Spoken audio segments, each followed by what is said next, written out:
ছাত্রদের বদলে দেওয়া 10টি অভ্যাস, যেগুলো জানলে তোমাকে কেউ আটকাতে পারবে না। আর এগুলি প্রপার নিউরোসায়েন্স।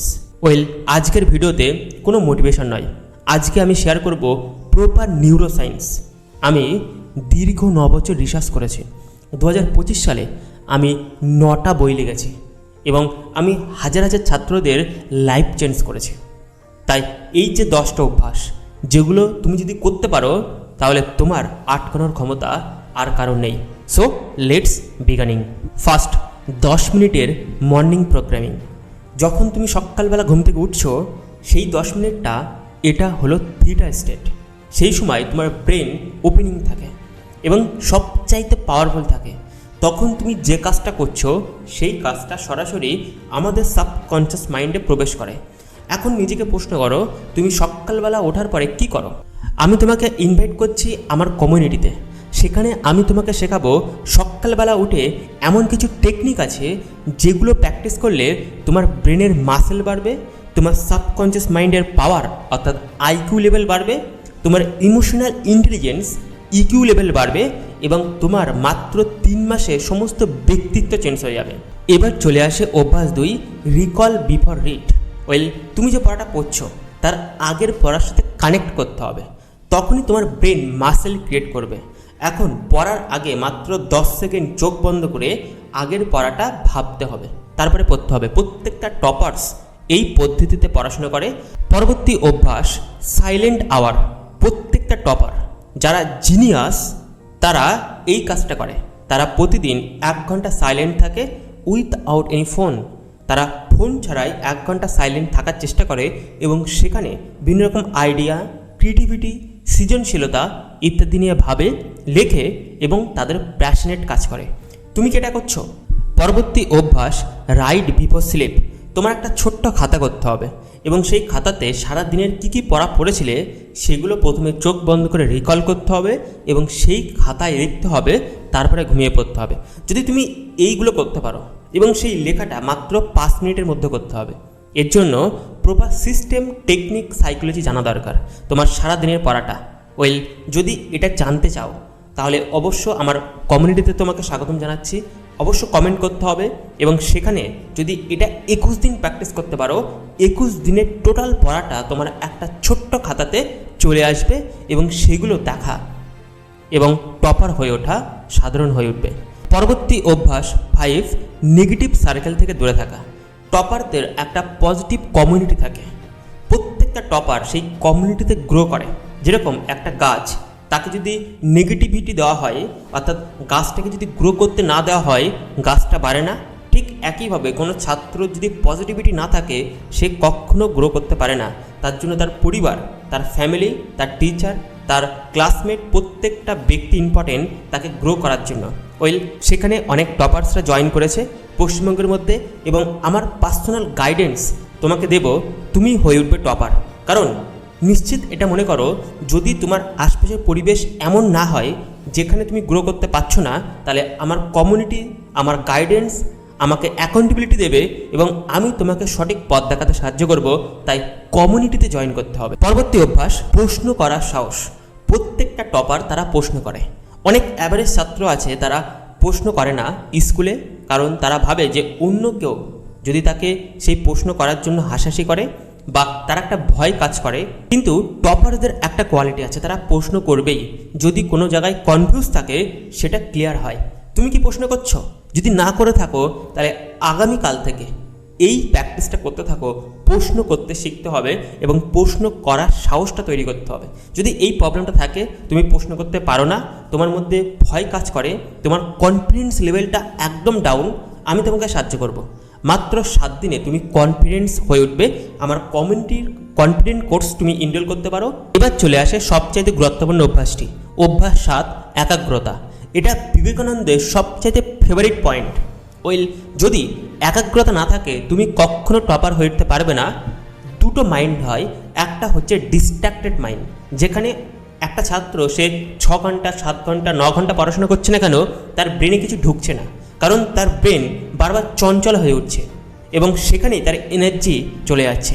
কিন্তু আরেকটা মাইন্ড হয়, সেটা হলো ফোকাস মাইন্ড। এবং সেখানে যদি কোনো ছাত্র মাত্র 10 মিনিট পড়ে তাহলে সেই 10 মিনিট সে খুব গভীরে বুঝতে পারছে এবং সেগুলো মনে রাখতে পারে, পরীক্ষার হলে যদি সেই প্রশ্নটা আসে সে সুন্দরভাবে লিখতে পারে। তো আমাদেরকে ফোকাস তৈরি করতে হবে, আমাদের কনসেন্ট্রেশনটাকে ডেভেলপ করতে হবে।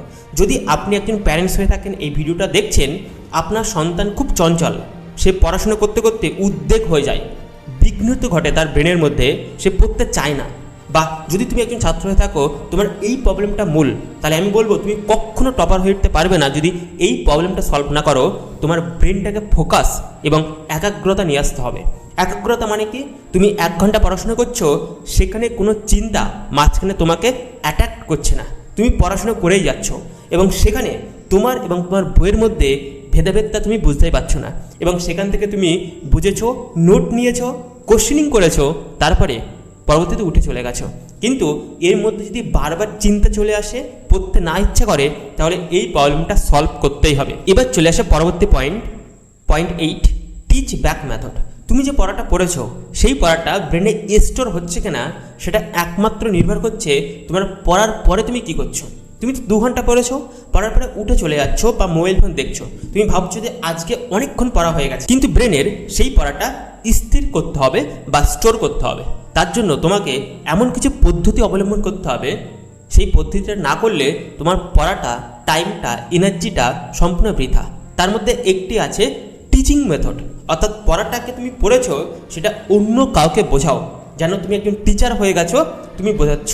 তাছাড়াও এর থেকে পাওয়ারফুল কিছু টেকনিক্স আছে, এমন কিছু স্ট্র্যাটেজি আছে যেটা পড়ার ইমিডিয়েটলি পরে করতে হবে, নাহলে যে পড়াটা তুমি পড়েছো তার 90% মাত্র 12 ঘন্টার মধ্যে ভুলে যাবে। এটা আমার কথা নয়, এটা হার্ভার্ড ইউনিভার্সিটি থেকে পেয়েছিল। তো সেই 12 ঘন্টা যদি না ভুলো, তাহলে সেই টেকনিক, সেই মেথডগুলোকে ইউজ করতে হবে। এবং সেটা কীভাবে করবে?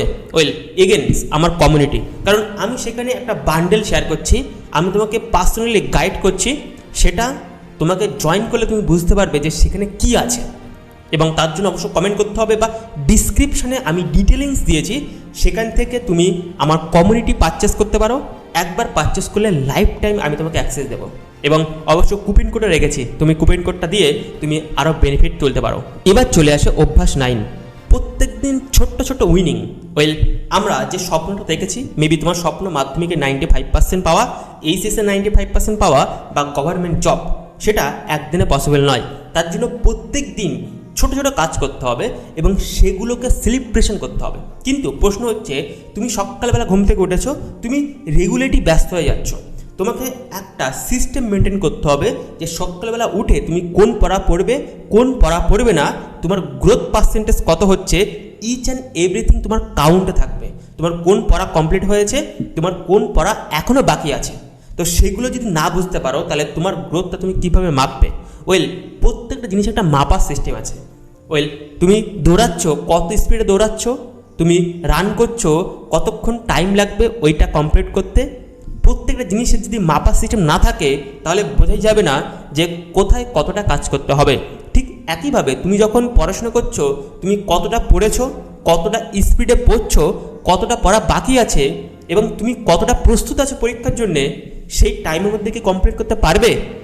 আমি এতটা প্রশ্ন করলাম, যদি এর উত্তরটা তুমি না জানো, তাহলে তোমার পড়াটা সম্পূর্ণ হয়নি। তো সেটা জানতে হবে। জানার জন্য তোমাকে আমার হেল্প প্রয়োজন হতে পারে, আমাকে কমেন্ট করতে পারো, আমাকে ফলো করে দিতে পারো, বা এটা কিভাবে সম্ভব হয় সেটা অবশ্য আমি তোমাকে সাহায্য করব। এবার চলে আসে মূল পয়েন্ট, এটা 10 নম্বরে রেখেছি, কারণ এটা ছাড়া কেউ মহান হয়ে উঠতে পারে না। এটা হলো গ্র্যাটিটিউড। আমরা বেশি অংশ সময় নেগেটিভ মানুষদের, নেগেটিভ বস্তু, নেগেটিভ পরিবেশের মধ্যে আটকে থাকি, কিন্তু আমাদের সেই জায়গা থেকে বেরিয়ে আসতে হবে। তোমার স্বপ্ন পূরণ করতে হবে খুব অল্প টাইমের মধ্যে। যদি তুমি স্বপ্ন পূরণ করতে অনেক দিন লেগে যায়, তাহলে সেই স্বপ্নটা স্বপ্নই থাকে না। সো তার জন্য বেরিয়ে আসার জন্য একটা গ্রেট জিনিস হচ্ছে কৃতজ্ঞতা, অর্থাৎ গ্র্যাটিটিউড। তোমাকে একটা গ্র্যাটিটিউড ডায়েরি রাখতে হবে, প্রত্যেক দিন কৃতজ্ঞতা প্রকাশ করতে হবে। কিন্তু প্রশ্ন হচ্ছে কীভাবে করবে, কীভাবে করলে এটা কাজ আসে। আমি অবশ্যই এর জন্য একটা ডেডিকেটেড ভিডিও আনবো। তোমার যদি মনে হয় যে এটা কী করে প্র্যাকটিস করবো, তাহলে অবশ্যই কমেন্টে লিখবে ডিটেলসে, আমি অবশ্যই তোমাকে সাহায্য করবো। তাছাড়াও এই যে 10টা পয়েন্ট তোমাকে শেয়ার করলাম, এর মধ্যে তোমার কোন কোন পয়েন্ট ভালো লেগেছে, তোমার কেমন অনুভূতি হয়েছে, সেটা অবশ্যই ডিটেলসে কমেন্টে লিখতে পারো। আমি দেখব এবং অবশ্য একটা লাভ রিয়াক্ট তুমি পাবে আমার কাছ থেকে। তাছাড়াও তুমি যদি নতুন হয়ে থাকো তাহলে আমাকে ফলো করে দিও, ইউটিউবে দেখলে সাবস্ক্রাইব করে দিও, বেল আইকনটি প্রেস করে দিও এবং এই ভিডিওটা তোমার ফ্যামিলি মেম্বার বা তোমার বেস্ট ফ্রেন্ডকে শেয়ার করতে পারো, কারণ তারাও এই ভিডিওটা দেখে উপকৃত হতে পারে। So thank you so much.